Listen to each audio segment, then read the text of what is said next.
I'm Apache. But really that's the government's name because they can't say Zithikai and De. They will tell me how awesome they think it is that I've decided to be a part of my culture.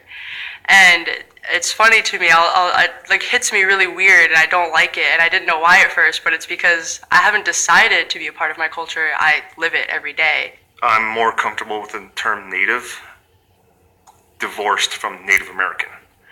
I know there are people who use Indigenous, and if there is one term I do not like to be called is American Indian.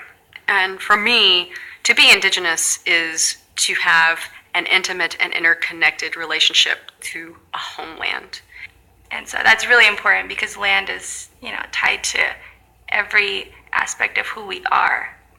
Being Native in a city is almost a daily reminder of your people's erasure, of the fact that people don't even remember that you're here and that you exist. But what I did encounter was just this preconceived notion that all Native Americans are dead. I've had older white men come up to me and say, "Oh man, if this was 40 years ago, I can just do whatever I wanted to."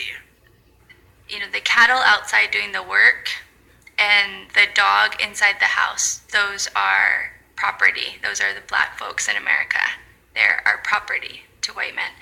Then the exotic antelope on the wall, or the exotic, that's the native.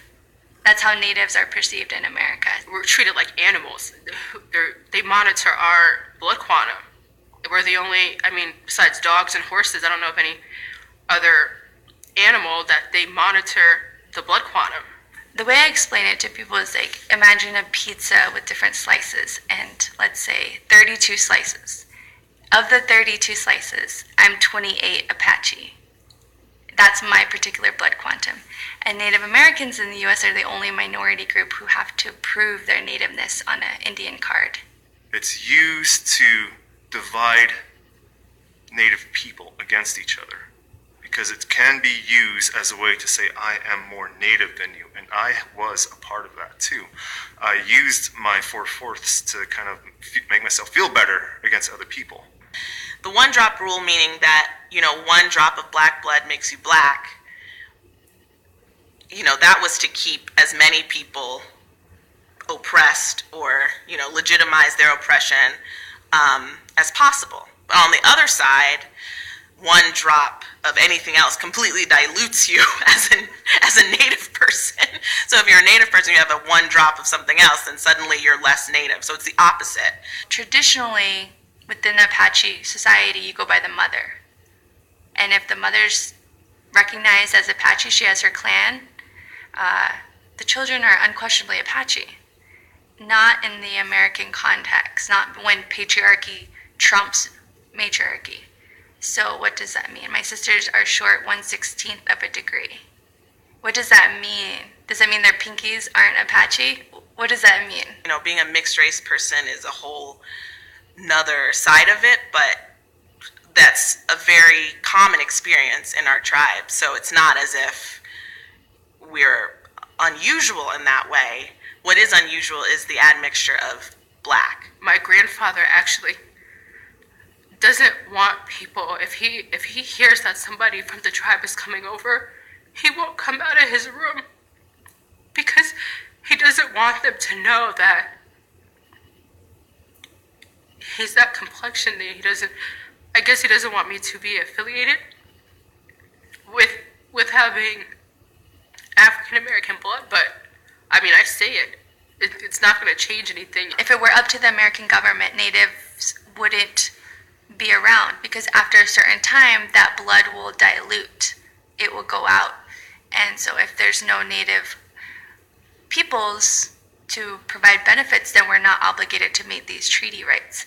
And if we're not obligated to meet these treaty contracts, then the land is available. The resources are available.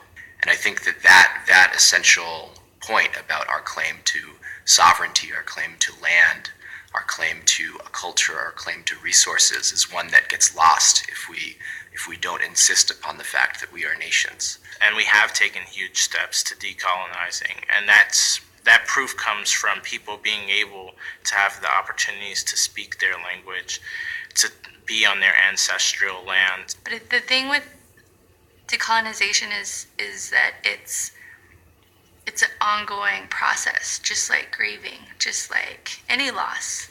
As much as possible now, I try to tell people that I have a Native American name, and maybe it doesn't mean anything to you, but it means everything to me. My name maybe doesn't have a romanticized Hollywood Indian name, but my name has more meaning than that. My name means that my family survived. My family survived disease. My family survived Catholicism. My family survived settler colonialism, colonism, and my family, they survived. I survived. My existence is resistance. Me saying my name is Skiam Tulks, that is resistance in and of itself.